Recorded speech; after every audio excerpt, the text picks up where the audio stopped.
So, I will call the meeting to order at 7 o'clock. First item on the agenda are the minutes from May 21st, 2019.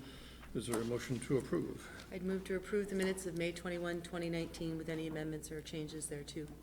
Is there a second? I'll second. Page 1.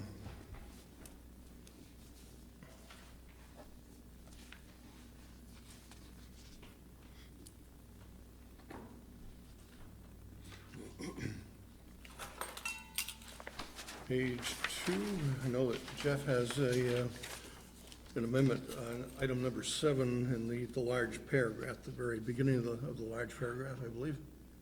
I don't know if everybody was able to see a copy of that. I figured it was best to send it than to try to explain it tonight, so Yes, if you're sir. okay with it, great. Go ahead.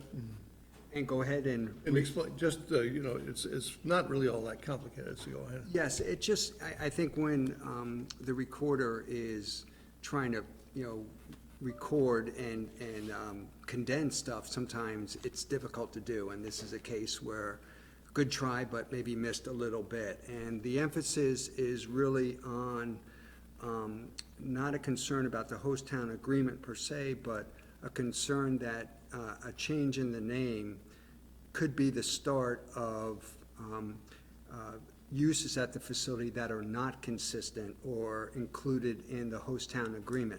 It's not that I might disagree with those uses, but one of the first steps that needs to be done is make sure the uses are addressed by the host town agreement. And I just want to make sure that, my concern was just make sure that that process isn't being thwarted by, a name change. Not thwarted, but kind of preempted might be a better way to put it. So hopefully my proposed changes, which I tried to minimize to keep as much as the language that was put there by the recorder, is okay. Fine, and we have those, and Rick has those as well, so. Easier to edit them, is that right? Yes, that I figured. It was actually easier than me to try to figure out, how am I going to explain this tonight? It's just, And that's fine, thank you. Good. Well, thank you, everybody, for. One other thing on page 2. Okay. Another Chittenden Solid Waste District thing is actually under number 6, second paragraph, first sentence. It says, Jeff Fair's expressed concern about charging for recyclables. That's fine, that's totally true, but I thought it might benefit if there's just a very brief explanation about why, and the why is because it creates a disincentive for recycling, or to recycle, since it causes a disincentive to recycle. You mentioned that at the meeting as well. So. I feel quite strongly about that, as I probably overemphasized at the meeting. Anything else on page 6, page 2? Page 3.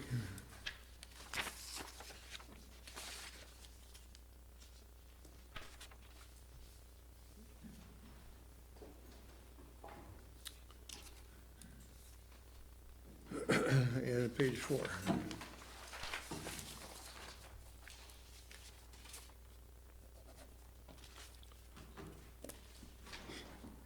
Hearing no further changes, then all those in favor of approving the minutes of May 21, 2019, say aye. Aye. Any opposed? And no abstentions. So we'll move on to public comment. This is the time for anyone in the audience who has any comment to make on any issue, whether it's on the agenda or not. This is your time to do that. And seeing no hands raised, we'll move on to interviews and appointments to town boards.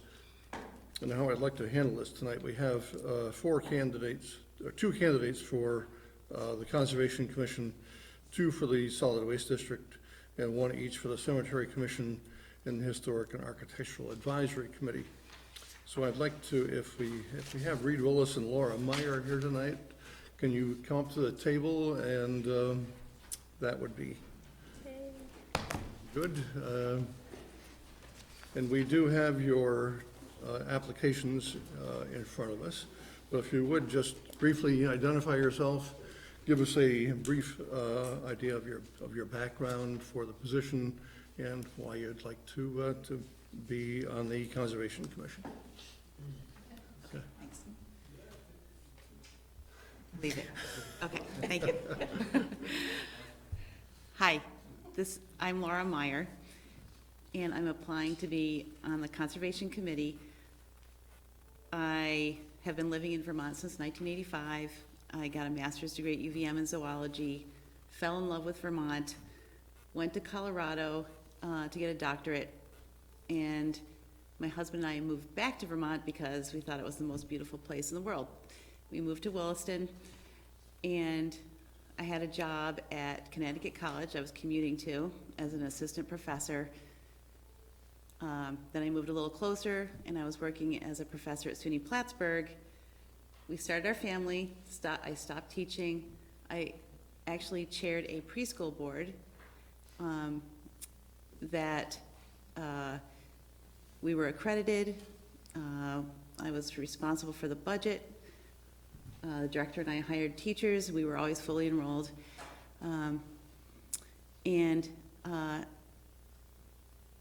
Recently, I went through the Vermont Master Naturalist training in Williston. And what that is someone I knew from graduate school, Alicia Daniel, started the Vermont Master Naturalist training to make citizen scientists who in their own town understand the natural resources from the geology, glacial geomorphology, human settlement patterns to communities, natural communities in the town.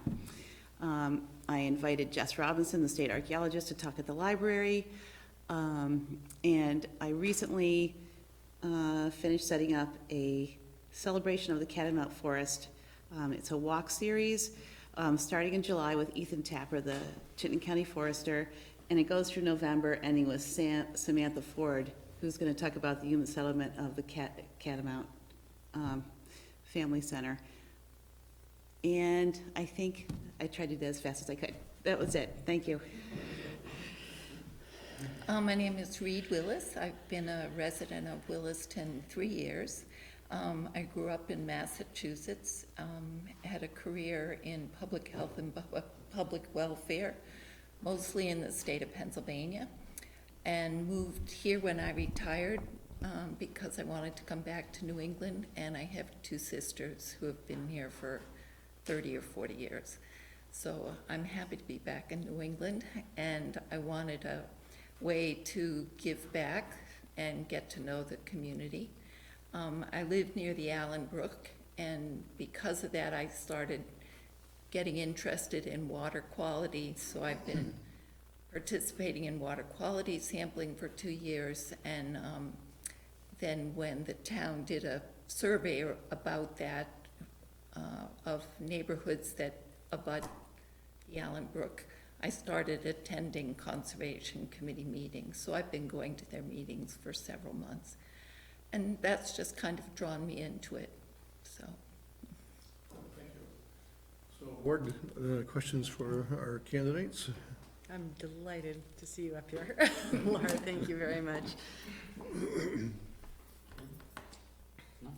I guess my question is along the lines of, and I'll ask it once and then hopefully both of you will answer, is what is Williston doing right, or maybe what aren't we doing right? Have you had a chance to, it sounds like at least one of you had a chance to interact with the Conservation Commission, but you know, the town plan and how it addresses open space or conservation issues, you know, again, that same question, you know, what are we doing right, what are we doing wrong, what might you advocate for if you're on the Conservation Commission?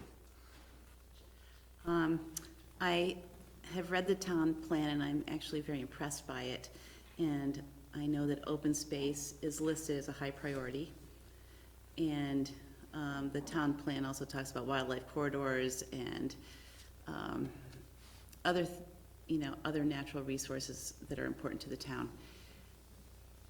That is something that I think the town is doing right, and even to the point of making sure that, you know, lights are focused down in the buildings of the town so that there's no light pollution in the sky, you know, just details like that.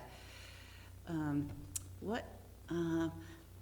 don't know what the town is doing wrong. I know there's development, and I'm not against development. I think there has to be a balance between development, hearing all the voices in the town, including understanding wildlife and plant communities, what's rare and what's not rare, what green fields should be left, what green fields could be used in different ways.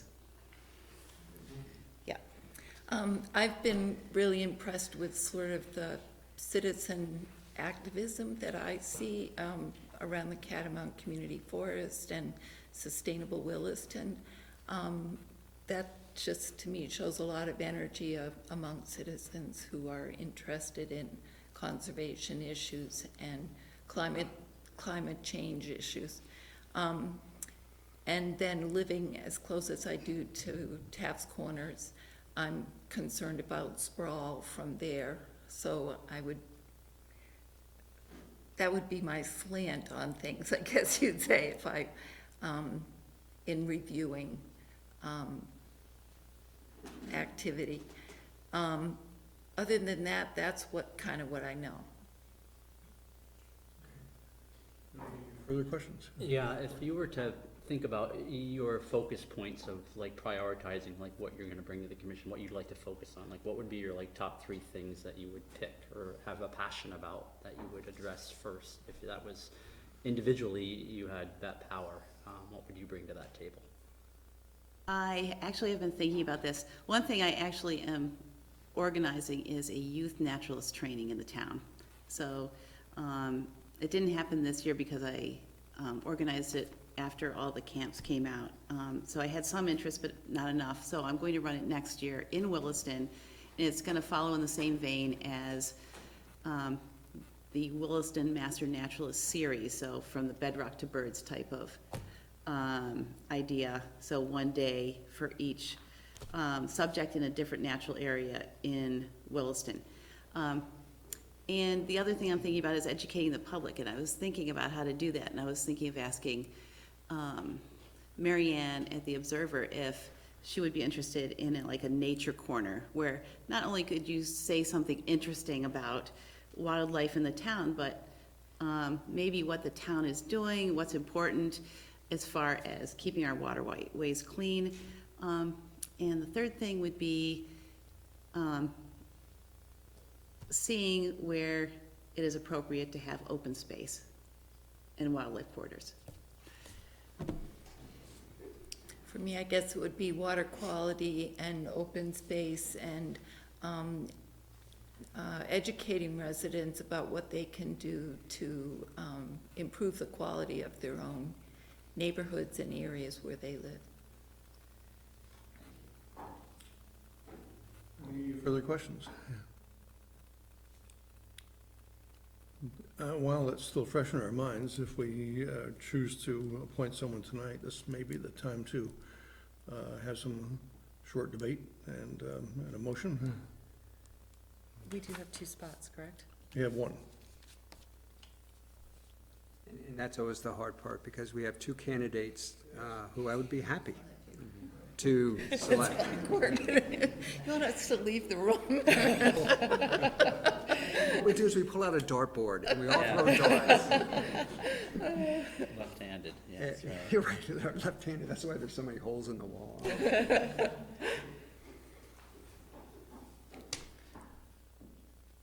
So I said my piece. No, that's a joke. I guess I would ask the candidates, if you weren't selected tonight, would there be something else in town that you would be interested in serving on as far as a board or a commission? For myself, really the Conservation Commission was the one that, I looked at and thought, I was kind of excited about, and thought, I know a lot of the people that are talking there. I think there's a meeting tomorrow with Terry Marin, who has been doing bird walks in town. The Architectural Committee, possibly, just because I don't know much about architecture, but I certainly appreciate old buildings and the historic barns. And that's it. This is the one I'm particularly interested in, as I've explained, and I've been going to their meetings. So would anybody care to make a motion? I would like to move to appoint Laura Meyer to the Conservation Commission for a 4-year term through June 30th of 2023. Is there a second? I will second and talk about that during discussion. Yep. And now it is up for discussion. We have a motion made. Reed, I was impressed with Reed's preparation. You've been at Conservation Commission meetings.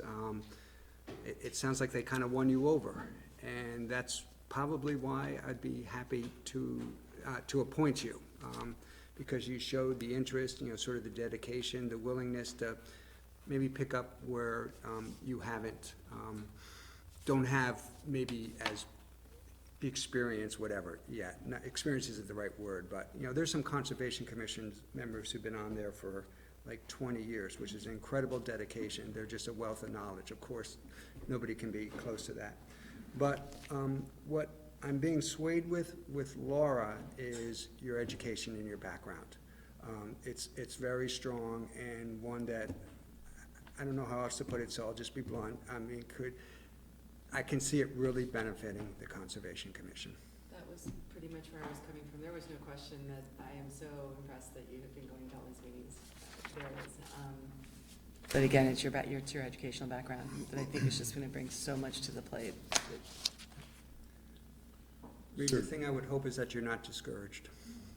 You're gonna be here for a long time, so there'll be other, great. Any further discussion? If not, all those in favor of the motion say aye. Aye. Any opposed? And no abstentions. Well, Great, thank you. congratulations, Laura, and Thank you very much. look forward to seeing you back, Reed. Nice to meet you. So we have now 2 candidates for the Chittenden Solid Waste District, Mike Moran and Jeremy Hulsey. If you would take your place at the table. Again, we have your applications in front of us, but if you would, for the cameras, identify yourselves and give us a brief description of your background and why you'd like to be on the CSWD. Okay, thank you. Want me to go first? Mike Moran, I met many of you when I was selected to serve as a constable last year, and appreciate your support in doing that. I enjoyed that. Working with the police department, rolling out the neighborhood watch was probably the primary activity that I spent most of my time on. And just doing the research that we talked about to try to understand kind of where that position stood. But in general background, I've got degrees in business administration and internet engineering. I have worked in about every sector that uses IT services over the many years, all in management positions, leading some very small to very, very large teams and departments in the process of supporting organizations in their implementation of technology. I'm a veteran from Army Reserve, 6 years in the Army Reserve. I've done a lot of my own construction work, so I've generated a lot of waste. Certainly know the challenges of getting that waste to the right place to be processed. Very interested in helping the town out, and this is another opportunity to do that. Would be willing to serve you in that position. I guess I had some thoughts which we can talk about in a minute. I guess just sticking to background, I guess that's probably the gist of it. Hello, my name is Jeremy, and the majority of my background actually takes place in Williston. I grew up here off of Old Creamery Road on Sunset Hill, and I went to Williston Central, then to CVU, and then to UVM, where I studied Parks, Recreation, and Tourism in the College of Environment and Natural Resources.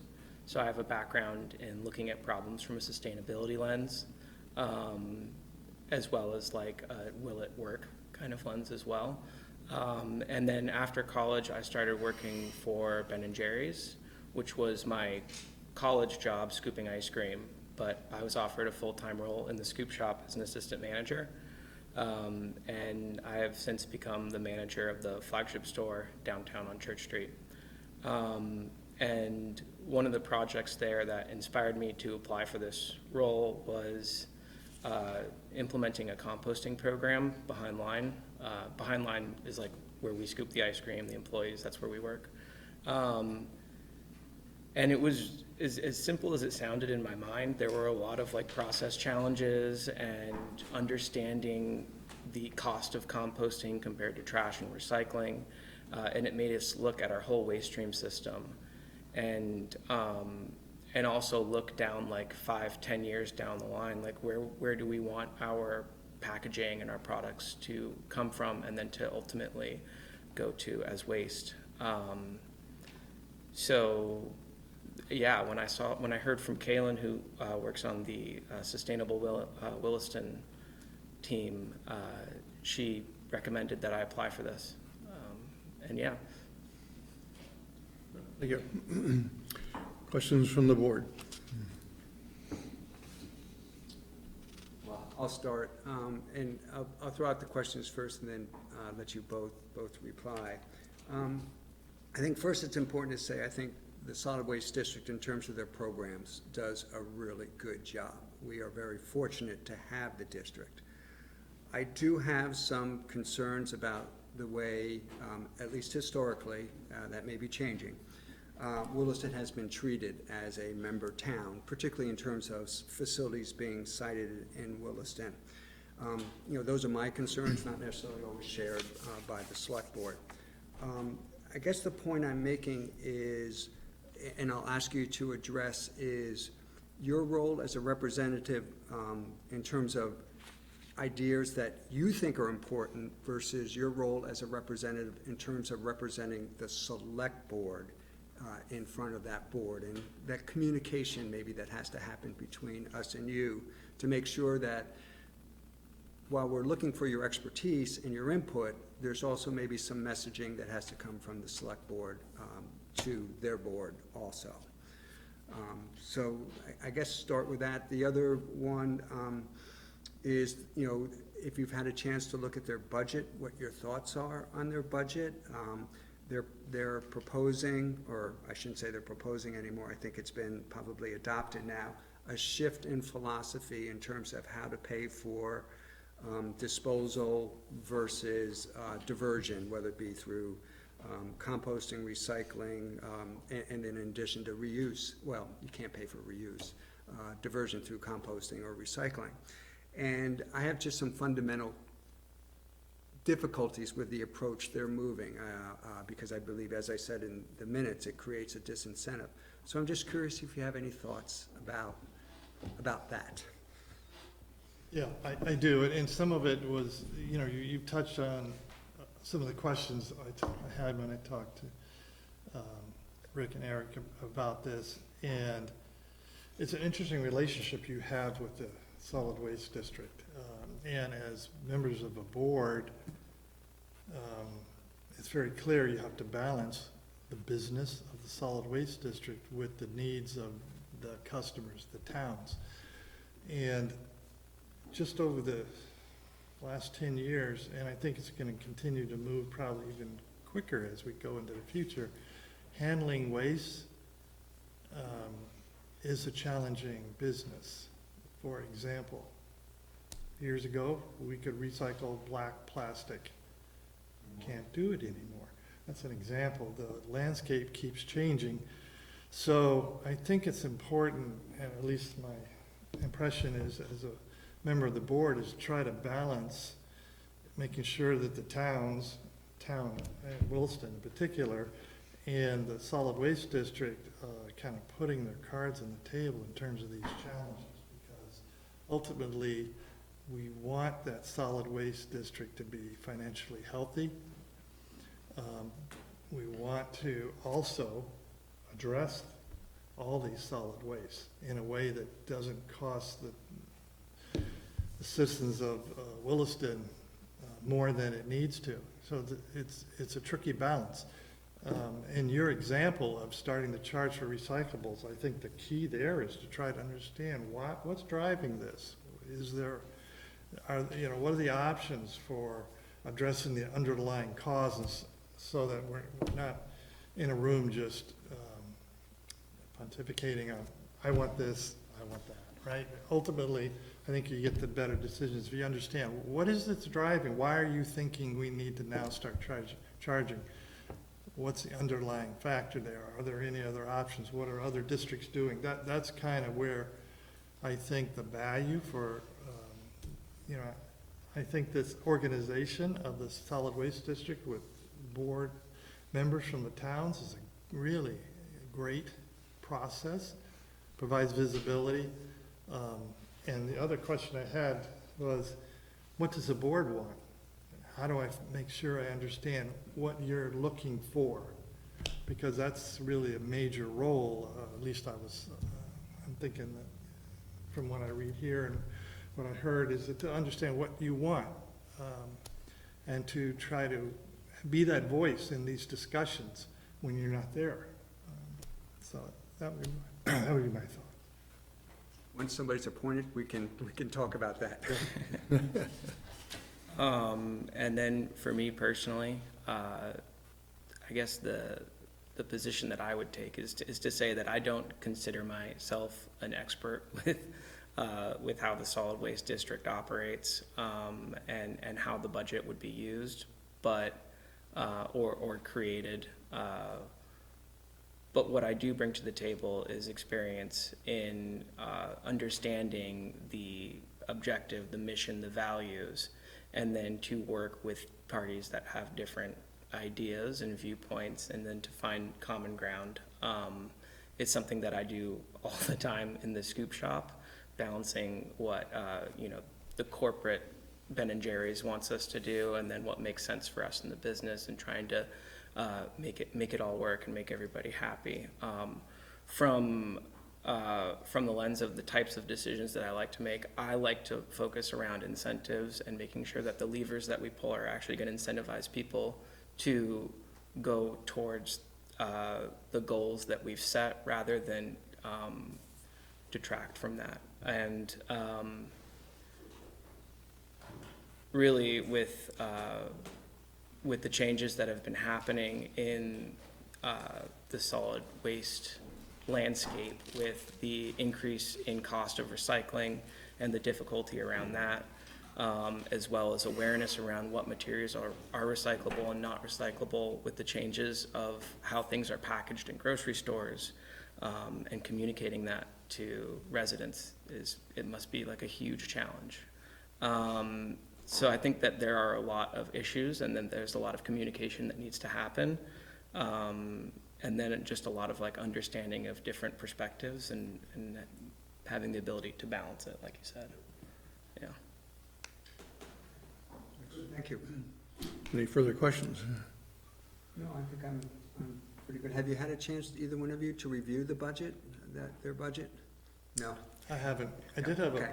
a follow-up question, and just generally is the type of thing that I started thinking about as I first started talking to this. There's, I guess, some discussion about the solid waste district possibly outgrowing their current facility and moving out of town. I mean, that's certainly a possibility. And my question is to the town is to try to understand how important it is to the town to keep them in town. Is there anything that the town wants to do specifically to try to incentivize them to stay in town? Those are the types of things that would help in terms of discussions among the select board and the manager and assistant manager, to make sure that whoever gets this position understands where you're going, and so that in those meetings perhaps could guide some of the discussions in the direction. Do you have an hour or so? Well, having a solid waste district in town is a double-edged sword, and that we get money from them. And also, they also help to deteriorate our roads with delivering stuff and taking it away from the drop-off center, so, Yeah. Right. Depends on what your goals and objectives are. whether- right. And the points I would make is, the proposed landfill is in Williston, and I highly doubt we'll ever see that change unless they, for some reason, choose to permanently abandon the landfill approach, which I don't think we'll see that anytime in the near future. The compost facility, most likely, I assume, my crystal ball is as murky as anybody's, but shows that that will probably stay. They may not be able to increase the capacity of it because of the limitations there, but they have other options for composting. The MRF, it does seem that might go elsewhere. I don't think that's Williston's fault per se. It sounds like the MRF just cannot fit on that site That's my anymore. understanding. And they don't really have much choice. Now, if I remember correctly, Williston is one of the locations they are looking to relocate the MRF to, if they choose to keep a MRF. We just don't know. Some of my frustrations with the district have been not so much that we have facilities in town or whether we should incentivize them or not. It's the lack of communication that's happened before they moved ahead with their facilities. The district actually has a fair amount of power to site facilities. We don't have as much control over their siting of facilities than we would, let's say, a private development or a retail type operation. That's in Vermont statute. And in my advantage, in my standpoint, they've taken advantage of that to the point where I just don't feel they, at least historically, have treated us as well as they should treat a member town that is the host town of most of their facilities. Okay, that's So- helpful. You asked. Yeah, no, exactly what, whoever gets this, I think it'd be helpful to have your perspective so that perhaps we can improve communication, perhaps we can get in the discussion sooner as board members than has happened in the past. We depend upon our representatives to keep us informed on a monthly basis if we can, as to what's going on, what's coming up in the future, so that we have an opportunity to discuss that as well. But probably we would ask that you come in so we could just have a sit down and we could just talk about things. And that's where I get to spout about what I think the priorities should be and everybody else does, and I may or may not be in the majority on that. I understand, yeah, I think that makes sense. Any further questions from the board? Well, just one more. Obviously, two candidates. There's the representative, I think that's the correct term. Yes. Is there also the alternative? We have an alternate already, and that we So re-upped. it's not, It's just the one I see. position Okay. tonight, And then she does not want to be the representative, okay. because of educational opportunities at this point, yeah. Okay, so that makes this a little bit tougher. Yes. If I could add, in terms of terms, the seat is currently vacant, and the district is holding its annual organizational meeting next week, so the suggested motion you have before you would be to appoint someone to fill out the last week of the current term and to continue. At the organizational meeting, they'll determine the executive board. The town of Williston has had its representatives sit on that board in the past as a host town. Yeah. So that's potentially too, and Okay. I had a chance to discuss that with you guys yet. So, this is the time to, since it's fresh in our minds, again, to deliberate and hopefully have a motion. So, your thoughts? Well, first I'm going to offer an observation is that Michael seems to bring a strong sort of,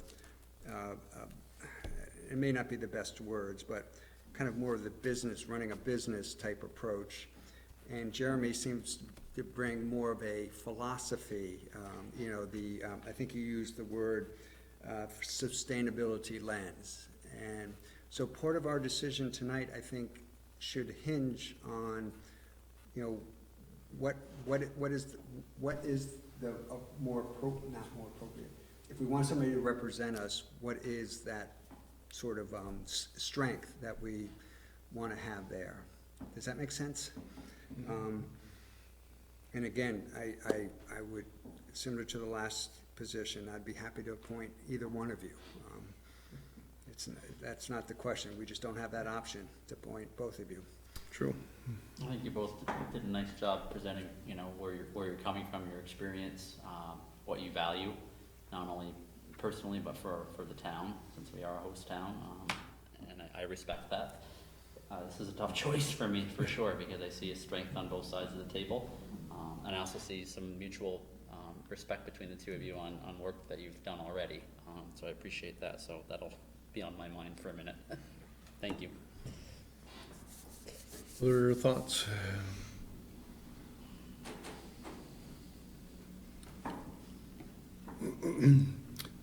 A question for either or both of you. I believe, the meetings that are held, I believe, are during work time, and is that a problem for either one of you to attend? I'm retired.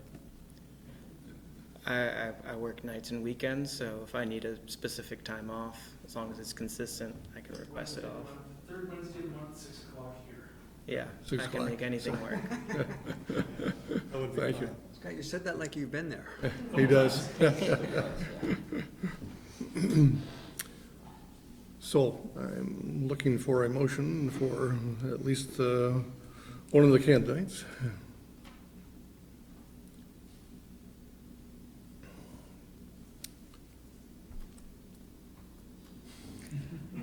You know, it's Break the ice. difficult.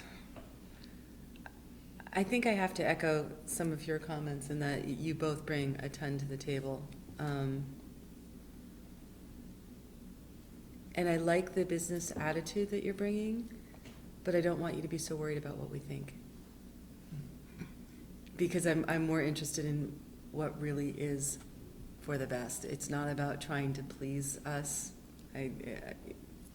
Yeah, I didn't mean to say No, and that. I don't mean to criticize you in any way with that, but that was the point I wanted to get across, is we are definitely not the be-all and end-all kind of thing, so I wouldn't want that to be your sole focus when you're going, is what's gonna make the select board happy, because we will constantly natter among ourselves up here anyway with many disagreeing views, and oftentimes we'll get swayed in all different directions before we finally make a final decision on things, so that was the only comment I kind of wanted to get out there. And I very much appreciate your hands-on work that you do with what you're, I like that in the field you're doing it, you get it. It's a tough call. So, Chair, would you entertain a motion? Yes. And I'll explain my motion when it comes to discussion. I'm sorry, I need the motion in front of me. I move to appoint Jeremy as the representative to this Chittenden Solid Waste District for an unexpired 2-year term through June 30th, 2019, and for a 2-year term from July 1st, 2019 through June 30th, 2021. I'll second. Is there any discussion on the motion? As I started to think this through, I guess what I was weighing was which is more important, the more business kind of aspect of it, or the philosophy. And the best way I can explain my choice is solid waste is evolving, and recycling and the concept of trying to move the amount of waste that's diverted from disposal, we've been going at it for 30 years plus. We've made some progress. The state of Vermont actually is somewhat stagnant in terms of progress being made. So I guess what I'm saying is if a solid waste district like CSWD is going to be making progress in that arena, it really has to come from the new ideas, kind of the philosophy behind how solid waste is managed, and exploring those options and what options makes the most sense for this district, which is situated in Vermont, that has its own limitations in terms of waste management and what have you. And Michael, I apologize, but I just think Jeremy is the person who can advance that, if you will. Sorry, I don't know how else to explain it. Any further discussion on the motion? Hearing none. All those in favor of the motion say aye. Aye. Any opposed? And no abstentions. Well, congratulations, Thank you both. Jeremy, Appreciate and it. good luck. Thank you. Have fun. Thank you. Thank you both. Thank you both indeed. So next on my list is is for the Cemetery Commission, and Cameron Clark. If you would come up and again introduce yourself and give us a brief description of your background and why you'd like to be on the Cemetery Commission. Hi, my name is Cameron Clark. I'm an 8th generation Willistonian. My family's been here since 1835. I have ancestors buried in 3 of Williston cemeteries, and my neighbor Jack is on the commission, so I had talked to him about what his duties are, and just saw that there was an opening and thought, why not? Let's try something different. Thank you. So you've talked to Jack Price, and have you talked to the chair of the Cemetery Commission? I haven't yet, no. So you have some kind of an idea of what the commission does? Yep. and Yep, budget as far as setting a budget and making sure things are taken care of, and some of the members have their regular duties, like B takes care of the plot sales, and Hazel takes care of the mapping and things like that. And Jack said he's not really sure what his duties are, but he's figuring them out. Questions from the board? I loved your just brief. Yeah, that really sums it up. I mean, I have no good reason. It's just that I find it fascinating. I can walk through the cemeteries and look at all the old names, and I've read a lot of the books about the history of Williston, and all the old families, and how they were all related, and how my ancestors were all related. I think it's really cool. Further questions? This is one of those positions that it's not highly visible, but it's really very important, so. Thank you. So is there a motion? I'd move to appoint Cameron Clark to Cemetery Commission for a 5-year term through June 30th, 2024. Is there a second? I'll second. Is there discussion on the motion? Hearing none. All those in favor of the motion say aye. Aye. Any opposed? Congratulations. Yep, Jack said short and sweet. Thank you. I do have to leave though, so. Yes. Yes, thank you. Thank you. So our last one tonight is John Marcotte, who is applying for the Historical and Architectural Advisory Committee. So John, again, same thing. If you'd introduce yourself and tell us a little bit about your background and why you'd like to be on the commission. Yes, I am John Marcotte. I've lived in Williston now for almost 40 years. My family history goes way back. My grandparents were the Ishams and things, so I've been around Williston a long time. I'm finally at a point in my life where I feel I have a little time and I'd like to give back to the town that's meant a lot to me over the many years. And I thought this was a good category for me. I have a lifelong career in the building trades. I've worked in commercial property management. I'm currently a condo manager. So I have a lot of knowledge about building. I have a lot of knowledge about materials. I keep very up to date on new techniques and material and everything. But I also have a tremendous love of history. I've worked on some preservation projects. Most of them were in the field of railroad preservation, but preservation can be very important, very fussy. It makes a difference if you use a square-headed bolt or a hexagonal bolt when you're doing authentic restoration. But you also have to have a balance. There has to be common sense, there has to be economics have to be considered, longevity has to be considered. So something that was built 100 years ago with wood, maybe we have to at least be open to thoughts on how should that be reconstructed or maintained now, because wood now is not the same as it was 100 years ago. So there's just so many different aspects to it, and to me, it sounds very interesting to be able to look at each situation, especially here in the historic district, and try to balance a lot of different aspects to it and come up with the best outcome. The Taft's Corners area is different. It's not the historic thing like this. And, you know, I have a lot of knowledge and interest in commercial housing, community, things like that. So, you know, that's just something I'm looking forward to learning more about, the ins and outs. This committee sounds like it's an advisory committee, and I would like to think that I could offer some input here and there that would be helpful to making decisions and helping the town move forward. So that's the basics of it. Good, thank you. Questions from the board? Just a comment, knowing John personally, you are ideally suited for this. Thank you for coming forward, appreciate it. I'm just going to add that you pretty much took away any questions I had through your brief, not brief, but well done presentation there. I do want to add that when you put life under educational background, I thought that was great. I sometimes have a slight sense of humor, which just Well, I'm helps sure me get through things. that will serve you well on what can sometimes be some controversial decisions you'll need to be involved in. Mm-hmm.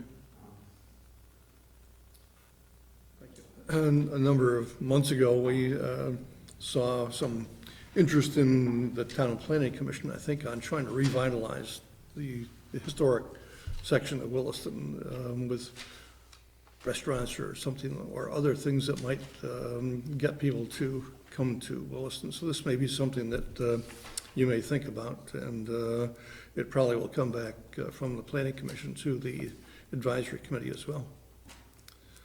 So thank you for your interest in doing this, and is there a motion to appoint? I'd move to appoint John Marcotte to the Historical and Architectural Advisory Committee for a 3-year term through June 30th, 2032. Is there a second? I'll second. Is there discussion on the motion? Hearing none, all those in favor of the motion say aye. Aye. Any opposed? No abstentions. Congratulations. Thank you. So let's move on then to the Southwest Chittenden County Conservation Partnership. And Eric, you're going to talk a little bit about that. Melinda Scott had something come up and wasn't able to attend tonight, so I'll do my best to give an overview here, and if there's anything I can't answer, we'll have to just continue when she's back. So this is coming back to the board tonight. Williston, South Burlington, Shelburne, Heinsberg, St. George, and Charlotte have been representatives from each of those communities have been meeting formally since early in the year to explore the idea of a regional conservation partnership. Melinda shared back in April to the board with a first draft of this partnership accord. Feedback from the board that night to the group working on this was asking for funding to expressly address and what the partnership would accomplish. So the accord that you have before you tonight includes a statement that there's no financial obligation for participation in this. The partnership goals are addressed in the accord as well. You'll see fourth section down, but no specific action items to work towards the goals have been formulated just yet. Initial efforts by this group have focused on conservation planning, and this is expected to continue as the primary focus. This partnership accord has been approved by South Burlington and Shelburne governing bodies so far. The approval by the select board tonight would be a symbolic demonstration of support in this endeavor. The draft motion before you also asked to appoint Melinda as the town's representative, as the accord asked to formally have someone in the town's interest. I know Melinda is willing to serve on this role. And this, again, is representatives call for the next board. So I can do my best to answer any questions, but that's it. It looks like the two things that we were concerned about at the last meeting are been answered now. So are there questions from the board regarding the request? No, not really. I mean, I do have, when I read through the partnership agreement, the word conserve, as in conserve land, was used several times. And without having a commitment, I'm very much in favor of this. It's just, I can also see the opposite side of it. Without having any financial resources behind you, it's difficult to entice others to conserve land. But that's not a reason to vote against that. It's just an observation of what might, in some ways, limit their ability to move projects forward. It would be great if they, for instance, and maybe down the road they will, looked at fundraising, kind of similar to what happened with Catamount. Is there a function there to help support the goals? But that's meant as more of a constructive comment than at all criticism of what I'm seeing before us. Further questions or comments? Eric, can you just remind me again of the towns that have already adopted this? South Burlington and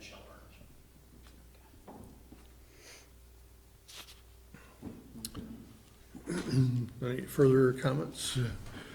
There is a proposed motion. I will move to enter into the Champlain Valley Conservation Partnership and appoint Conservation Planner Melinda Scott to serve as Williston's representative. Is there a second? I will second. Is there discussion on the motion? Hearing none, all those in favor of the motion say aye. Aye. Any opposed? Thank you, and we'll move on then to the ambulance purchase and ambulance equipment. Shirley Goodell Lackey is here, I believe, to lead us through the request for the motions. So welcome. So being my first time, I may not get this right, and you'll That's set it okay. right. It's the first time for everything.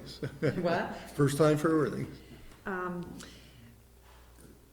So you have the memo when you read the memo, so I'm not gonna reread that to you unless I'm supposed to. But essentially, in the 2018 budget, there was approved a capital budget item for the lease, for a ambulance to be leased. With the transition of people, I didn't have a lot of time to go through the RFP process, so I really just made phone calls to some of our local lenders that we already work with. And Union Bank, relatively new in town, but we, because they're new in town, they came in with some really good rates. We've invested some money in CDs with them, and I gave them a call, and they actually were the only ones who were able to do short-term, well, 7-year, but still short-term financing for us at a reasonable rate. I did chat with TD Bank a little bit, and they actually just advised they couldn't turn it around in a short period of time. So what I was gonna say, with the transition from Jennifer to myself, until she sort of mentioned it, this is the timing, I didn't really know there was a lease out there, that I should have been doing a more formal RFP process. But in the end, I think our rates, the rate, the term, everything was fair to the town. But in those conversations and in the last couple of weeks, the original capital budget was to lease the entire ambulance along with what they call the power load, which is the ambulance that, is the stretcher. And Chief did some investigating and found that if the stretcher or the power load was cheaper for the town just to purchase it outright, and he got a better deal on the maintenance contract as well. So we decided to separate the two of them and only do debt for the actual lease, and to use funds that, from capital projects that aren't going to use their full funding this year, plus the sale of the current ambulance that will have served its 8 years. We have already a letter of intent from the town of East Montpelier to purchase that ambulance for $20,000. So we'll use those proceeds to buy the stretcher, put all the lettering on the ambulance and EMS and the other things they're required to have.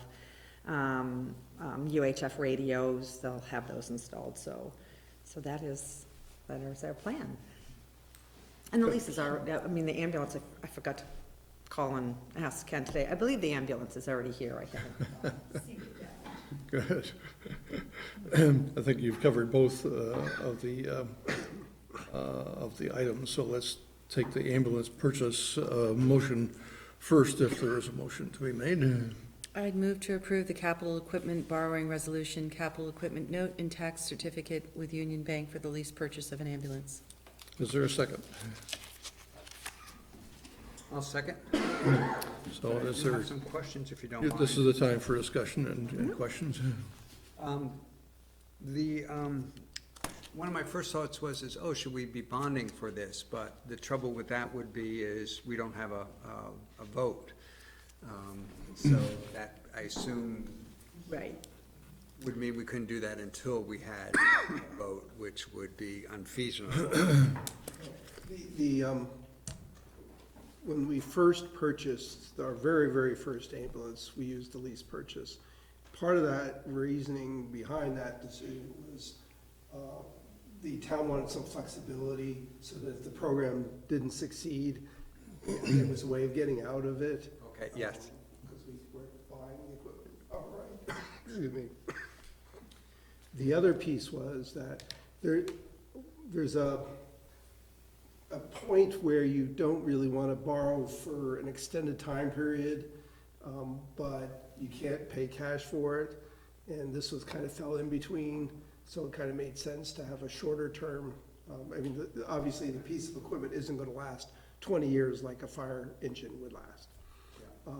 It's going to last 7 years. So you don't want to borrow for an extended time period. That's really what bonding is meant for, is longer term borrowing. Okay, yeah. So this is a shorter term borrowing mechanism. Okay, and you feel it's the appropriate one, or? Yeah, and actually, Rick and I were chatting as well as, you know, how we have capital savings. Maybe we do capital savings for the ambulances in the future to think about that. This particular note does come with 0 prepayment penalty. So that's another thing that Rick and I have chatted about is we have some cash and maybe we pay that off once the audit is closed and we just see where the general fund is and maybe come back to the select board, maybe not. But the other thing we talked about a little bit too was, because in the capital budget as approved, said it should be financed, and maybe next time when we include it in the capital budget, we give ourselves a little bit more flexibility as to how or if we finance a capital purchase of that size. And then my other question was, is, you know, the concept of using the, or purchasing the upfitting equipment.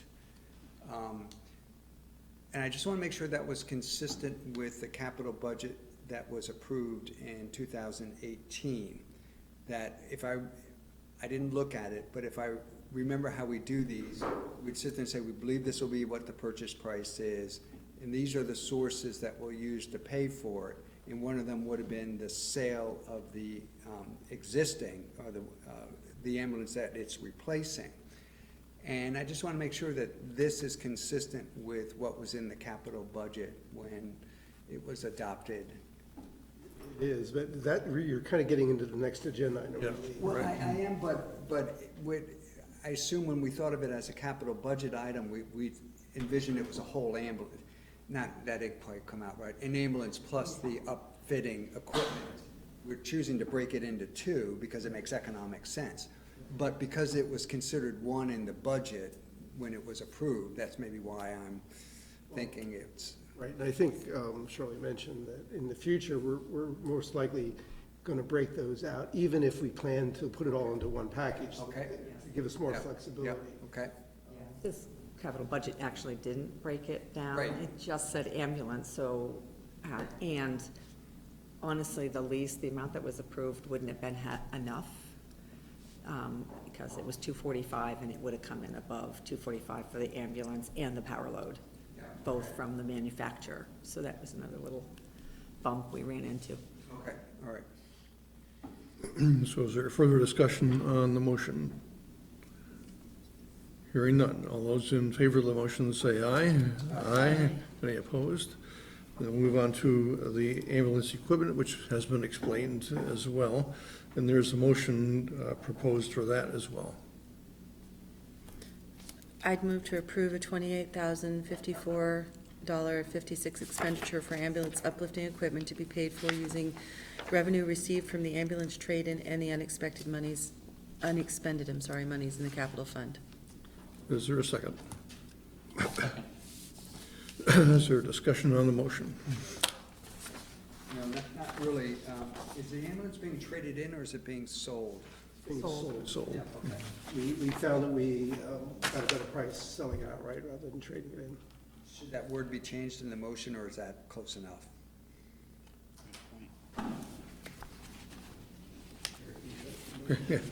Wasn't it? It says, Maybe you could say sold, just to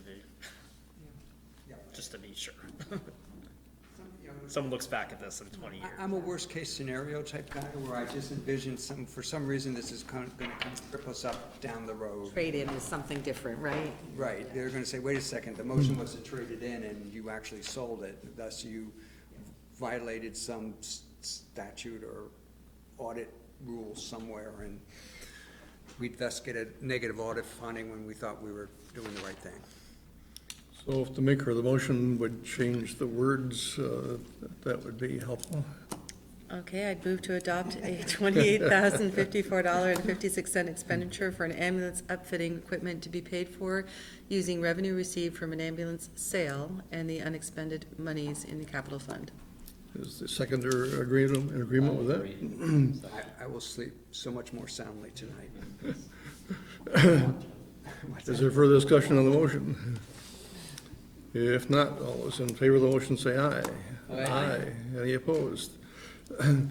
So we're gonna skip over item number 8, the user fee and charges, because we expect to have Chief Morton come in to talk about part of that. And let's go to the municipal tax rate, and Shirley is here for that as well. All right, thank you. I'm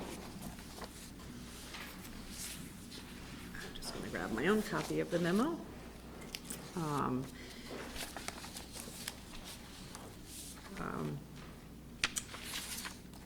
So recalculating with the current estimated grand list, as you know, there, on Thursday is a day of grievances with the listers and the assessor.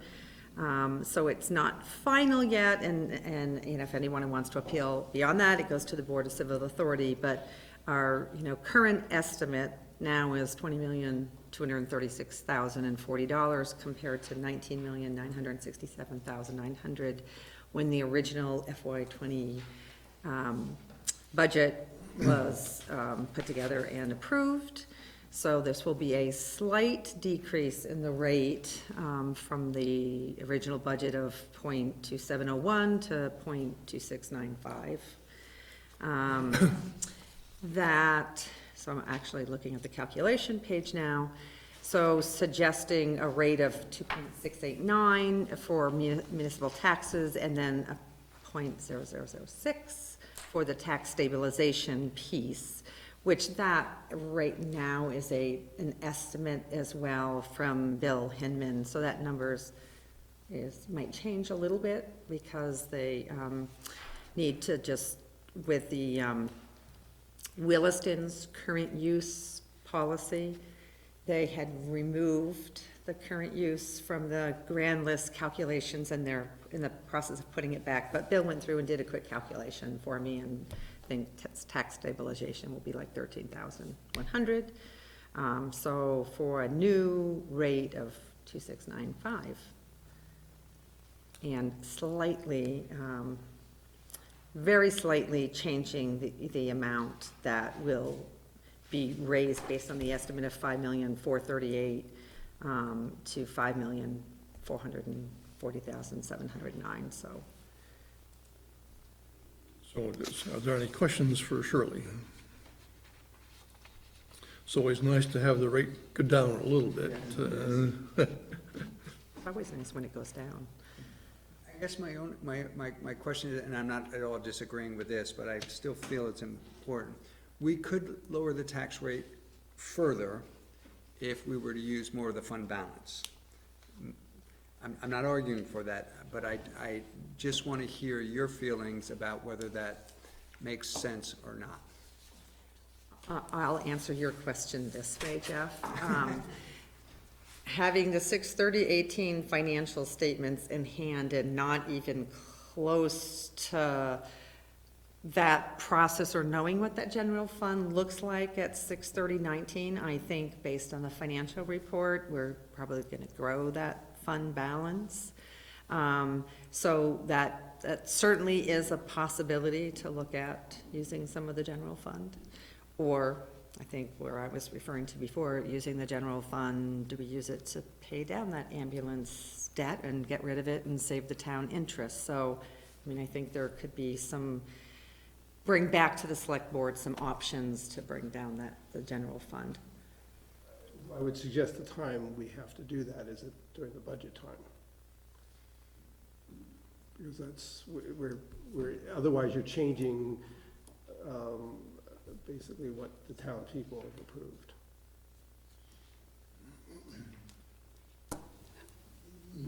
On the other hand, we don't always know what the fund balance will be when we're approving the budget, just the same way we can never know what the tax rate will be or the grand list will be. When we're doing the budget, we will know what the fund balance will be for this current fiscal year ending. Right. We won't know what it's gonna be next fiscal year. Yeah, it's just that question of,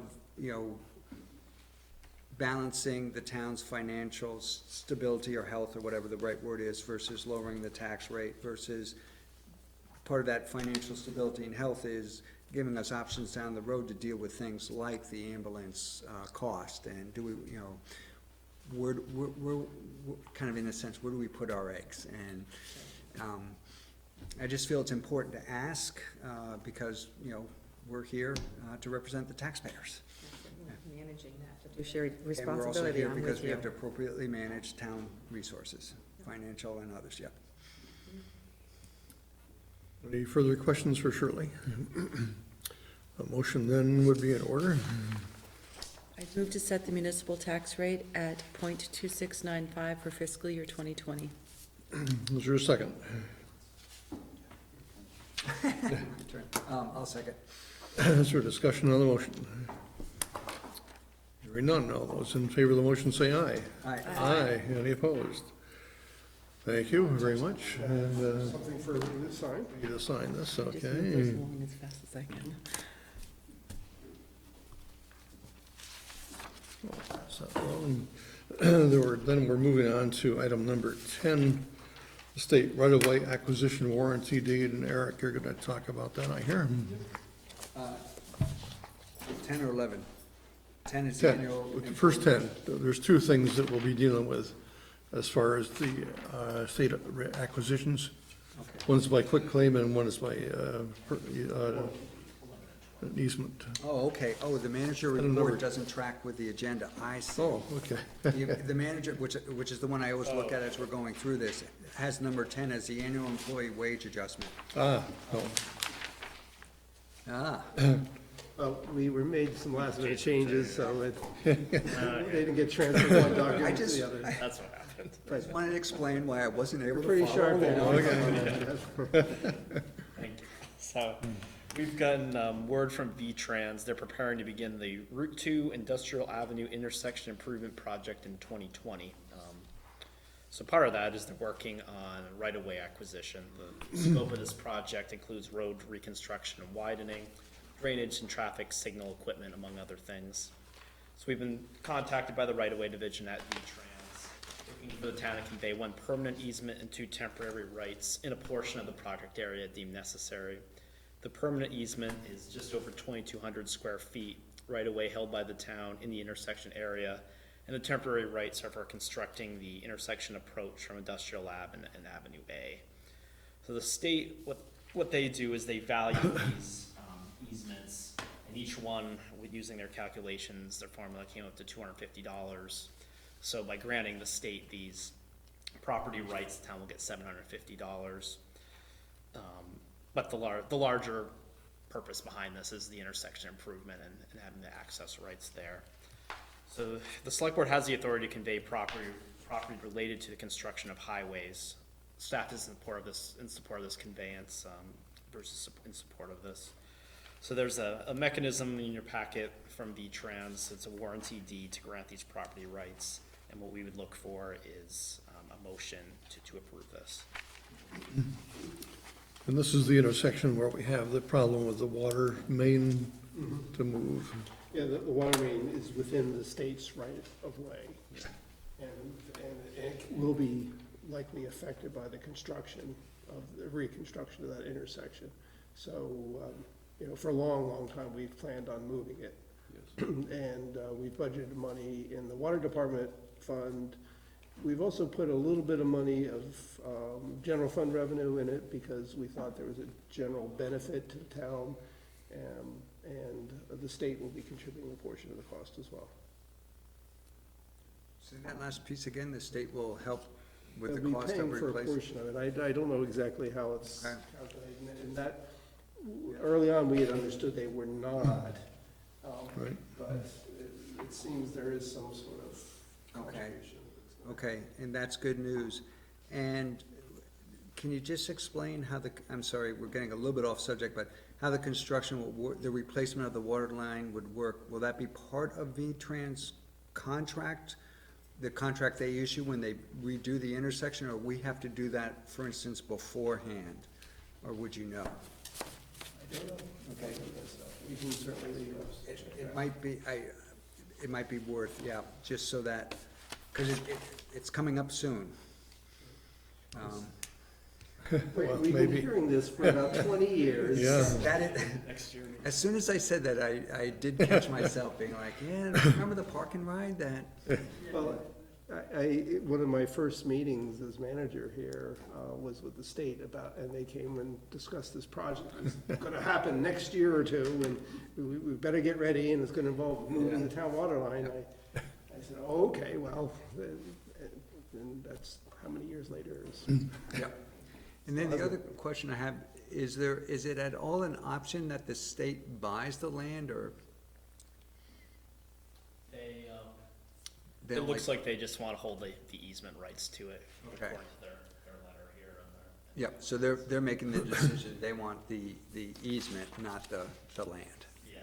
Okay, and so we really don't have much choice there. Yeah. Okay.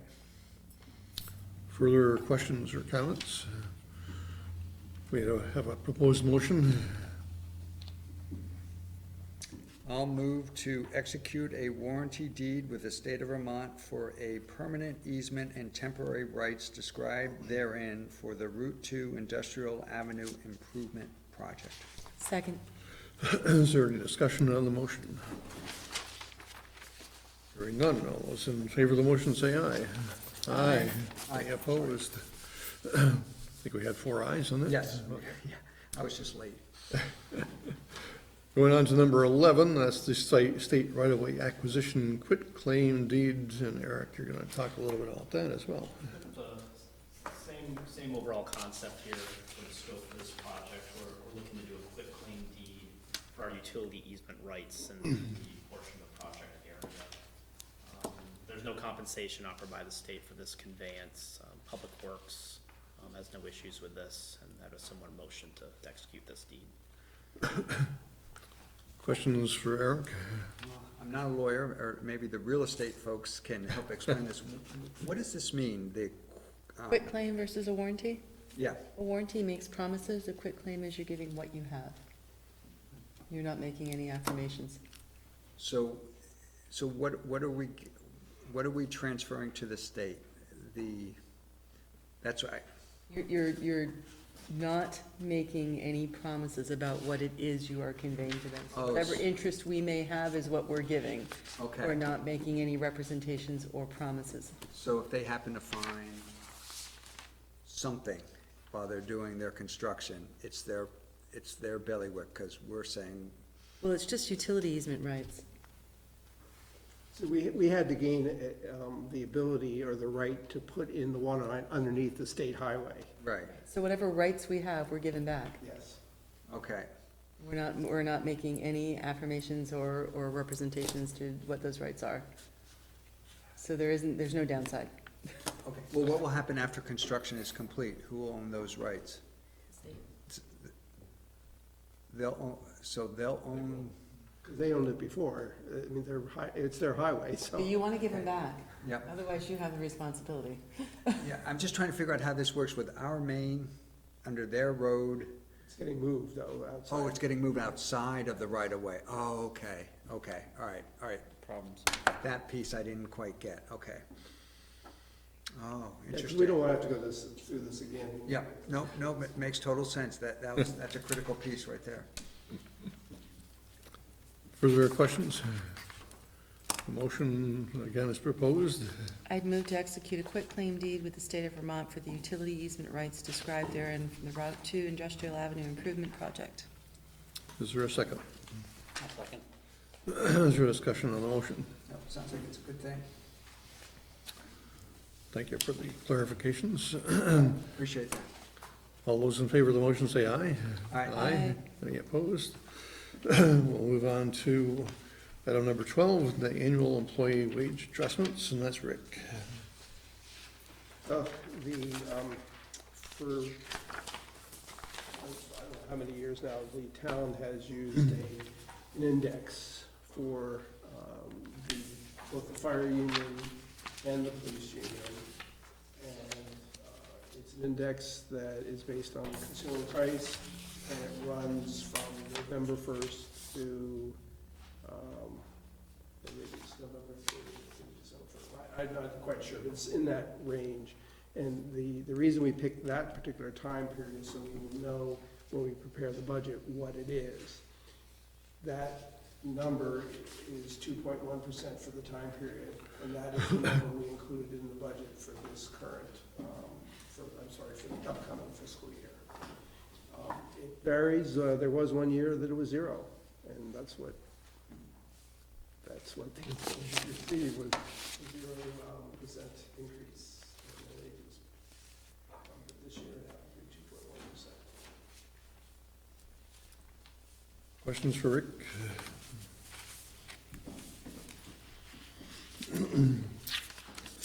If not, then a motion would be in order. I'd move to approve a cost of living adjustment for all non-union employees of 2.1%. Is there a second? Second. Do we have a second? Is there discussion on the motion? Hearing none. All those in favor of the motion say aye. Aye. Any opposed? Moving on to the financial management questionnaire that we receive every year. Rick, would you just give us a few words of explanation on this?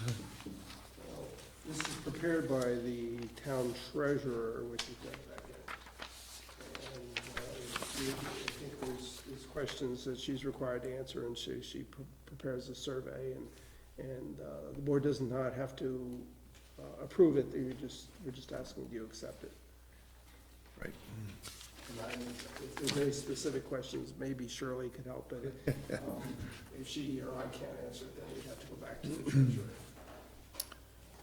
Any questions that any folks have regarding the questionnaire? It's one that is made out annually by the treasurer, town treasurer. We've seen this one. Yeah. We've seen this before. We do need a motion to, Move to acknowledge receipt of the financial management questionnaire for fiscal year 2019.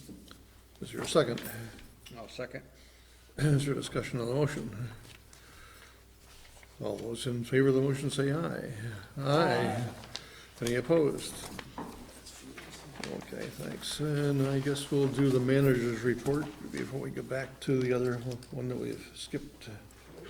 Before I forget, I want to remind everyone I have two documents for each of the things you agreed to, the right-of-way and the Oh.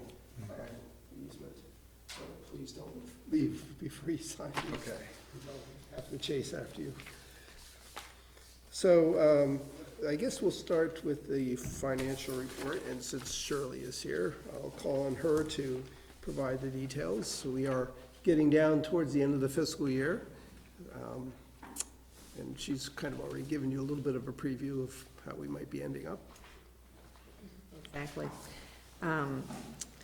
So I think two of the biggest, I'll say largest variance, I'll just talk about it, the big ones, but one being the sales and use tax, and so the local options tax. Rick and I were both doing our own projections. He's probably a little bit more generous than mine, so that just may be a little conservative, but we're looking at that being 200,000 over budget, with the last quarter of our fiscal year typically being a little quieter than the quarter that we just recognized. So, you know, my best estimate is about 200,000, so that'll be a nice variance to budget.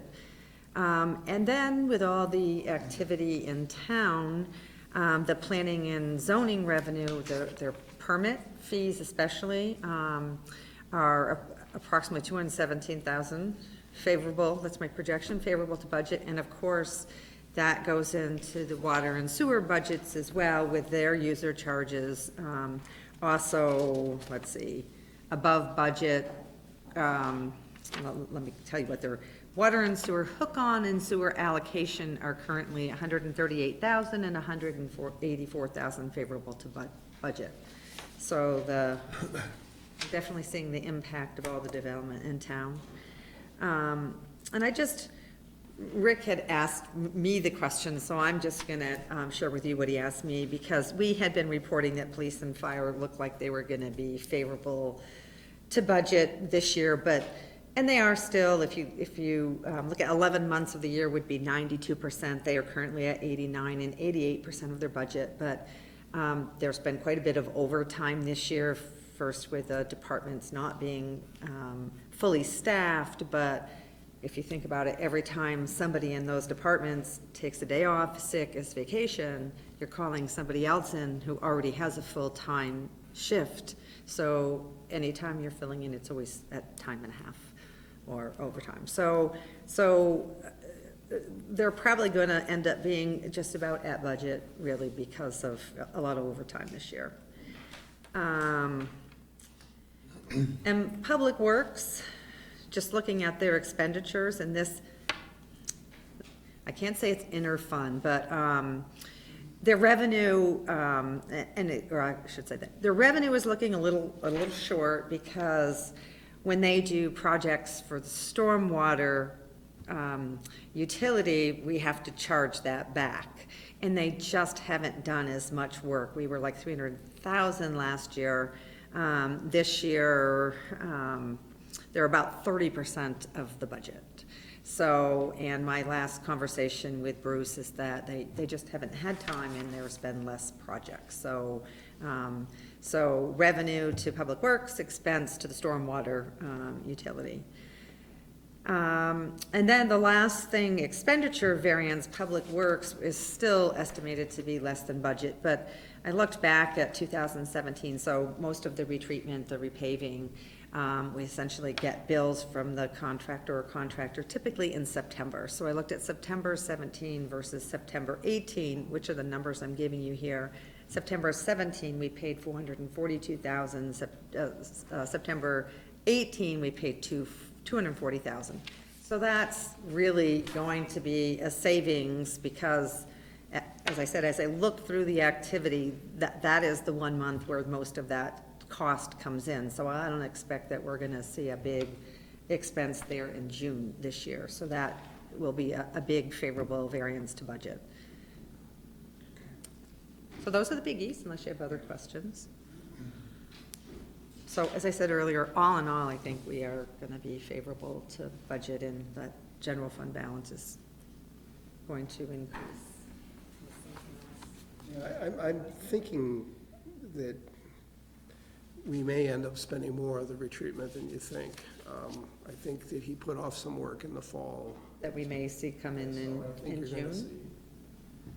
But anyway, that's not going to have a huge impact overall, but it will on that particular line item. So So how does that work? Projects that were identified, let's say, in the 2019 budget, I want to make sure I get my fiscal years right, but, you know, the projects were identified, they may not have occurred. Do we, when they actually do move to getting, you know, retreated, which budget do we pay out of? Does that make sense? You know, if it's from the previous year, but you're in the current year, Pay for when the work is done and billed. okay, so Right. it's the fiscal year in which the work is actually done. Right, right. So if a project was put off because, for whatever reason, Right. and we set money aside in a previous budget, it doesn't matter if, as long as. Right. General fund budget doesn't I carry. know that the Yeah. paving season got cut short this past fall Right, because of the weather, and because we had snow early, and so I think we got behind, but we can easily make it up this spring. Okay, but yeah, okay, yeah. Interesting. Okay. Any further questions? Thank you very much. you're welcome. So, moving along in my report, there is legal issues, and the only remarkable thing on that is that it's unusual, but all three cases listed are those cases that were actions taken by the town, not actions against the town. So that's kind of unusual that we have that Yeah. situation. Airport noise maps, I think I'll turn to Eric to talk about that, because I believe he's included a memo on that as well. Yes. There's a memo in the packet. I'll say hit a couple highlights here. Airports released this new noise exposures maps that illustrate the arrival of the F-35s later this year. There's a part of a large document that's available online. I think I sent the link out a couple weeks ago to the board. You'll see the image I put in. Kind of the key takeaway is this outer contour right here is the 65 decibel. So this is going to expand into a section of town where the F-16s, when they were based here, wasn't affected out this far. So it gets in the areas of Lamplight neighborhood, South Brownell, through there. So the process the airport's following, they've released these maps and they're taking public comment on them till later this month. Then these go to the FAA. Once the FAA approves them, then they work on a noise compatibility program recommendation. This goes through review by the FAA. If this is approved, which we were told we met with airport officials, could be sometime around a year from now, a little bit sooner, then that unlocks federal funding to use for noise mitigation in affected homes within these contours they've identified. So their estimate with their study is around 105 Williston homes to be affected in that 65 to 70 contour in 2023, and one in the 70 to 75 decibel contour. So as this kind of unrolls and the funding gets set up, the airport's going to look at using those grants for the homes that are closer in other communities. This is cut off here, but Winooski's affected as well, South Burlington. So kind of practically speaking, it could be in a few years before our Williston residents are able to unlock some of those grant opportunities. A lot to be discussed still on structure. Airport officials are happy to come to a future board meeting to take more specific questions they can answer on this. The reason why the contours are expanding is not necessarily because the aircraft is louder, but because the aircraft is taking off with a flatter incline. So they're going to be staying close to the ground longer than the F-16s were. So that's one of the big differences here. Yeah. Interesting. It is just a facetious comment. I would have thought they were a better jet than. The F-16s were outfitted with Afterburners. yes. Yeah. And those, they needed that because they kept loading it down with equipment, and they got heavier and heavier, and then the old engines were just, they needed a boost, so to speak. And so the afterburners also allowed them to take off at a steeper incline. And really affected less property in Williston than these new planes will affect. And this will be an ongoing discussion, so certainly no answers needed tonight, but will this affect the town plan and sort of how we might designate the areas impacted, whether it be for industrial versus residential type uses? And part of that also is like, yeah, I get homes is something you wanna focus on, but aren't businesses negatively impacted also if they're in these higher noise zones? They are. So, but yet I just hear about homes and not business. So I'm kind of more curious, what could be the impact on Williston in terms of how it's gonna cause Williston to change because it's less of a desirable area in Williston to be? I don't think I think that's gonna be minimal at best. I mean, I'm in the Blair, Kidder Newhouse building. The jets fly over all the time. You have a slight pause in a conversation because the noise is there and it's done. Yeah, and you're just kind of used to it and you keep on going. It would not cause me to move my offices or do anything else. Okay.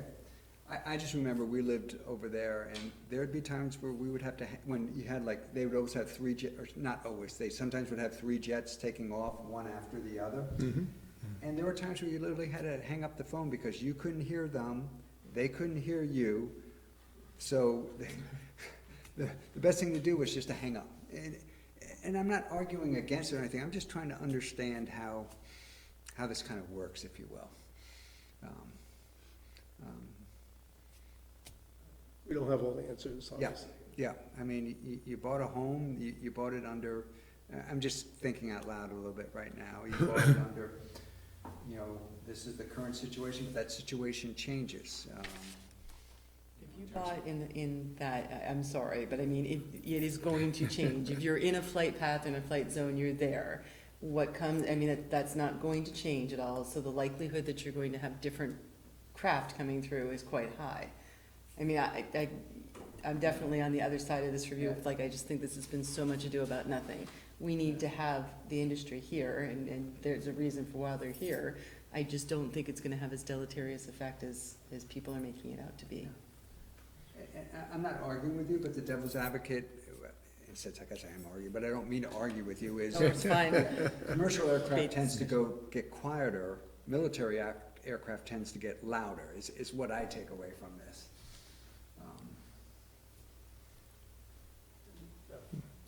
So it may be that we wish to have the airport authorities in at some appropriate time to talk about it, once perhaps once the zone is finalized. Okay, we'll definitely be keeping an eye on that one. Yeah, okay, good, thank you. So the next item I wanted to touch on is our health insurance plan. Disastrous. Yes, we received this, we had been following legislation that threatened to allow us to use the association plans for health insurance. And the legislature, I guess, listened to us, and in fact, Terry reported on our last select board meeting that they had in fact changed that to allow for associations.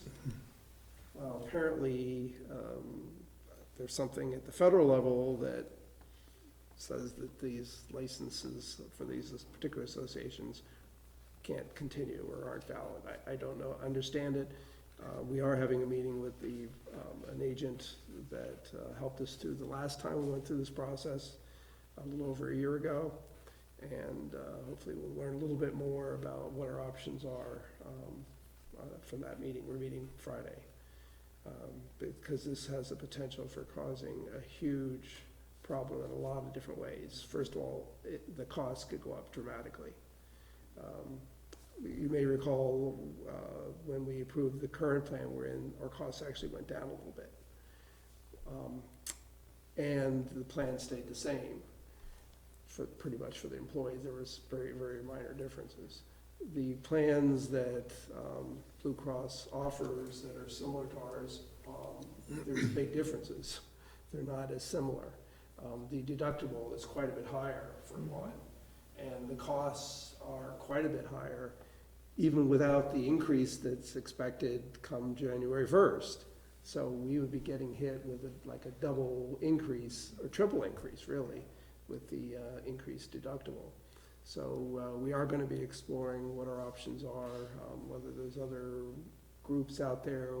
I know the, last year, the Chamber of Commerce had a group, and we looked at that. Whether that's still an option, I just don't know. We will look at the possibility of switching health insurance carriers. MVP offers a plan. It's obviously gonna create a major disruption for our employees one way or the other, because there's gonna be a change in the plan. And we're gonna have to start that process soon, because it's not an easy process. So it's very disappointing to be in this position. So stay tuned on that one. Yeah. And I guess more bad news in a sense. We're losing two good employees. James Sherrard has resigned effective the end of this month to take a new position with the city of Burlington. It's a position that offers greater responsibility in a larger organization, and so he's excited about the opportunity, but he's also appreciated the work that he did here, and we also appreciated him. So he's put our program in a really good position moving forward, and we're definitely sorry to see him go. We're also losing a part-time employee, Cindy Thurston, who's decided to retire, essentially, from the, she was working in the town clerk's office. So missing her as well, but she will be continuing on as the town's health officer, the position she currently holds. And that's all I had. Did you have anything? No? Okay. Oh, the Route 2 paving, Bruce had heard from V-Trans that they're hopeful to put the top coat of pavement down for the 4th of July parade, but it sounds like this contractor's doing 2 other jobs right now, so we're hopeful that will The surface is, I think, reasonable for we're gonna suffer too much. It's a gravelly, dirty, dusty surface, and we might have problems. This will suffice. Yes. I think I just saw red cars pull in, which is a good sign, but we can go back to item number 8, the user fee and charge schedule. And perhaps, Rick, you would start us off on the increases that for the water, sewer, and hook-on charges and things like that.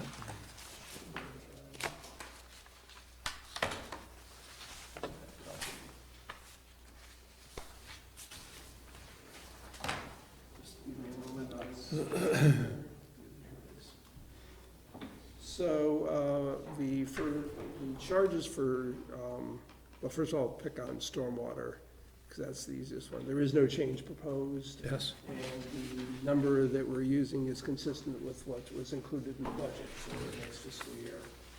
The numbers for sewer and water, there are some changes, but those were planned for and included as part of the budget for next fiscal year. And so that would turn us to our ambulance. So before we do that, just to make sure we don't have any questions regarding the increased rates, these are the ones that we really don't have too much choice to do. We budgeted for all this stuff back in the budget that was approved by the voters. To be clear, not all of them changed. The allocation charge, we're not proposing to change. Yeah, yes. And, you know, we've been seeing some increases, particularly in the water department, but over the past several years, we've run either very close to budget or below. We've actually, we're over budget in the sense, because of some of the major repairs that we've had. And we continue to experience that. So, and then with the lamplight situation facing us at some point in the future, we could see continued pressure on the water rates. Our system's getting older, and it's showing its age, unfortunately. That's what happens. So let's move on then to the Fire Chief, Chief Morton, and your proposals for increases in fees. Come on up. Lisa will join me, she did the research. Good. We just came from another meeting, so we're together, what the heck? We'll stay here together. So each year, we look at all of the neighboring district ambulance services, and we try to stay somewhere close to the median, and that's what we did this year. And the median left us with the proposed rates that you see before you. I really could go on for a while about it, but that's pretty much what it boils down to. So if you have questions, feel free to ask, and we'll be happy to answer them. So you've given us a comparison from the other communities as well, along with the lines of the increases you're requesting. And perhaps you might just want to just give us a little bit of an overview of that, comparing the communities, other communities with us. Would you like to know by community, by rate, or just the overall categories? Well, if you'd go over the categories that you're looking to increase, that would be Okay. So I guess we'll look at the second of the 3-page attachment that you have. We're not looking at any changes to the BLS non-emergency rate of $575. We're looking to bring the $625 up to $700. And if you compare that to the rates, the average with the neighboring services as of today, and that doesn't include what they may change to tomorrow, let alone for the next 364 days, the average right now is 701. So we came in just a tick below the average for the services around us. I suspect it'll be at the low end by the time we get here next year. Certainly won't be in the median anymore. The next one down the line is ALS 1 non-emergency.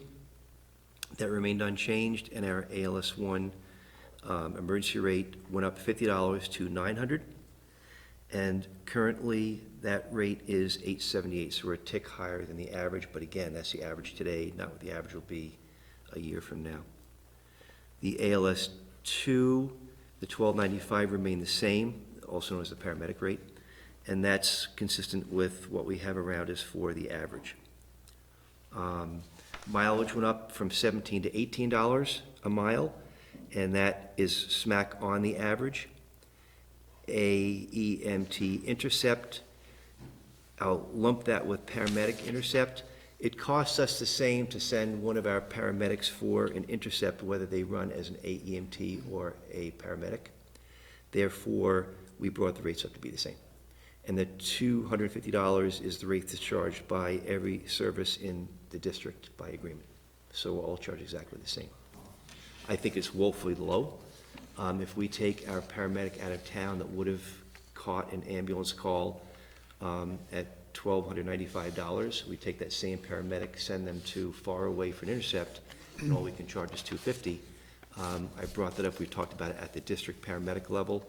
I think that'll change over time, but right now everyone's holding that $250 rate, so we did the same. But it's woefully low. Good, thank you. Now, any questions from the board for the chief? I'll start. Okay. I assume- Hopefully I'm not the only one. The first question I have is, and I know you've explained this in the past, but I just think it's important to go over it each year, is when we have the various rates, the BLS, the ALS, and, well, basically, the BLS, ALS1, ALS2. When is it, I guess maybe it's how, the best question, how is it decided who gets charged what rate? Is it by the injury, the care the person needs, or is it by who's in the ambulance when they respond? It's the service we provide.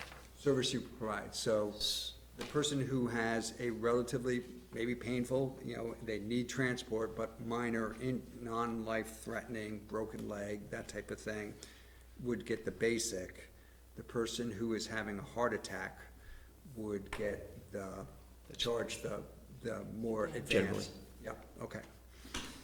And the The other question I had, it's kind of the philosophy of how you establish your rates question. You've gone through how our rates compare to others in Chittenden County. Are there other ways to look at what our rates should be? And for instance, it might be that I strongly suspect that whatever rates we charge, we're probably not gonna get all, our revenue coming in through the rates is not gonna equal the cost of the ambulance service. And I don't disagree with that.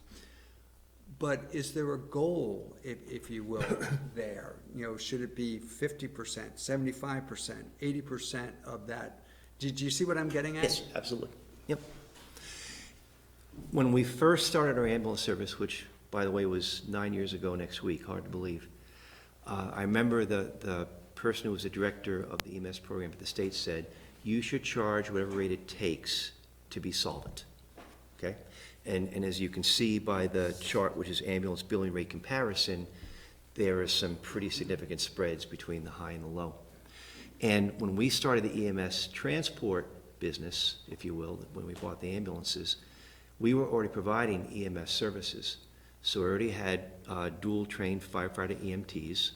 Most of those firefighter EMTs were trained to the advanced EMT level, the ALS-1 level. And we already were absorbing costs for EMS care in Williston.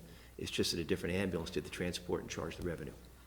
So when we first added the ambulance service in, we said, well, what could that bridge rate be to bring us from what we're providing today to what it's going to take to pay for, if you will, the 2 ambulances and the 3 new personnel back 9 years ago. So that was kind of how we started out of the box.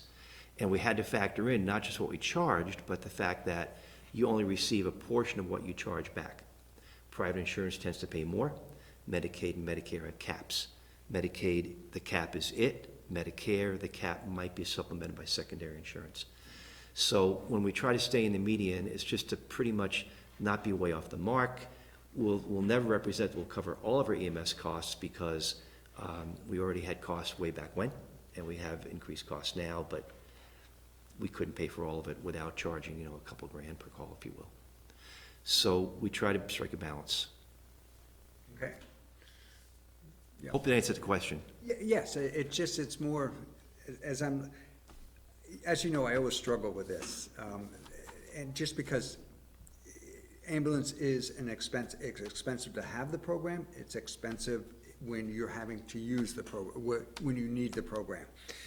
So that always, when I'm trying to think of, you know, the ratepayer in mind. So but over the years, I have come to the realization of the value of the ambulance service and how critical it is to Willistonians. I do on the standby rates, out of all the rates, those are the ones that struck me as the more, what would be the right word? The rate increase is the largest, and I'm just wondering what the thought behind that is. Which rate increase was the largest? I'm sorry, the standby, event standby rates, the ones where we would provide a service for, let's say, I assume like a race at Catamount or. Yes. And just wanted to hear your thoughts on that. Purely driven by what will now pay out. When we had, previous to now, we would offer up, so Catamount has someone there holding a bike race, and they have to have a standby ambulance or standby EMTs. We used to float it out to our call staff, and we'd offer who's interested. And they might get paid $12, $15, $16 an hour, so the 25 at the time seemed to make sense. With the new contract that the town entered into with the local last year, we now need to we need to offer to our career staff first chance to fill any of these standbys at a rate of $40 per hour or whatever their overtime rate is, some of whom's overtime rate exceeds 40 per hour. So if you look at salary plus benefits, 50 pretty much minimally covers what it will now cost us to standby events. Okay. So where before call staff filled it and we had more of a buffer, at 50 it probably covers our costs. Okay, so the way, and I agree with the philosophy that on the standby, we should recoup our cost. And it sounds like that's what you're doing here. I guess my question, so the way it works is, the professional staff get first choice of doing standby events. Did I get that right? That's correct. That is correct. And that's by what agreement? The contract that the town, Rick, the town negotiated with the union last The year. employment agreement. Okay, so Union contract. whether I agree or disagree with it, doesn't matter, it's in the contract. And so between that being in the contract and the philosophy that at standby events, we should recoup pretty close to 100% of our cost. That's where this comes from, okay? It purely is a cash trade. Someone wants their ambulance to stand by or two personnel for the day. We're just trying to not pay, if you will, to have people stand by at an event. We want to recoup our costs of that event. Yeah, okay. Nor make a profit, just recoup our costs. And this has nothing to do with the rates, but, so one ambulance might be parked at an event, and again, let's use Catamount as the example. What happens if it's needed? That's why it's an offered event coverage. So we don't take the ambulance that's staffed in Williston for the community out of service to go up and stand by. It brings people back to staff the second ambulance and then be at the event. Okay. So it's not as if we're taking our primary ambulance out of service. And these happen 2-3 times a year. Oh, that's it? Oh, interesting. It's minimal. Okay. And frankly, in going from 25 to 50 and from 90 to 130 with the ambulance, Williston isn't the only option. I mean, if there's a race, they can call up other ambulance services and they may have a better Interesting. rate. So they could shop around if they wanted to. And if we give away the 3 coverages a year, it's just a trade anyway, less wear and tear on the ambulance, I'm happy. Yeah, okay. All right, good enough, thank you. Any further questions for the chief? If not, then there's a motion that would cover all of these fees and rate schedules. I'd move to adopt the municipal fee and rate schedule for fiscal year 2020 as proposed. Is there a second? I'll second. Is there discussion on the motion? Hearing none, all those in favor of the motion say aye. Aye. Any opposed? Thank you very much, Chief. And I don't, Thank you. So we'll move on to the last item on the agenda, that's other business. I believe we have 2 catering permits. Yes, we do. First one is for an event scheduled for June 29th. It will be held at the Isham Barn on Oak Hill Road. And the vendor is Skinny Pancake. And it looks to be for a wedding that will be held in the late afternoon and evening. The staff has no objections. Any questions for Rick on that? Is there a motion? So moved. Is there a second? I'll second. Any discussion on the motion? If not, all those in favor of the motion say aye. Aye. Aye. Any opposed? All right. The next one is for an event to be held on July 5th, and this one is going to be at the Red Barn on Williston Road. And that's also similar hours, late afternoon, evening. The caterer is 802 Cocktails LLC. And The staff caterer's has no name again? objection. 802 Cocktails LLC. They're good. You have to drink 802 of them. Staff has no objection. Took me I get the 802 fees, it just took me So any So- questions for Rick regarding this? If not, then is there a motion? So moved. Is there a second? I'll second. Any discussion on the motion? If not, all those in favor of the motion say aye. Aye. Any opposed? Any other business piece? I have just one piece of news, and that is the charter passed the legislature, was signed by the governor maybe about a month ago, and so it's in effect as of the signature, so we have all of our proposals were approved.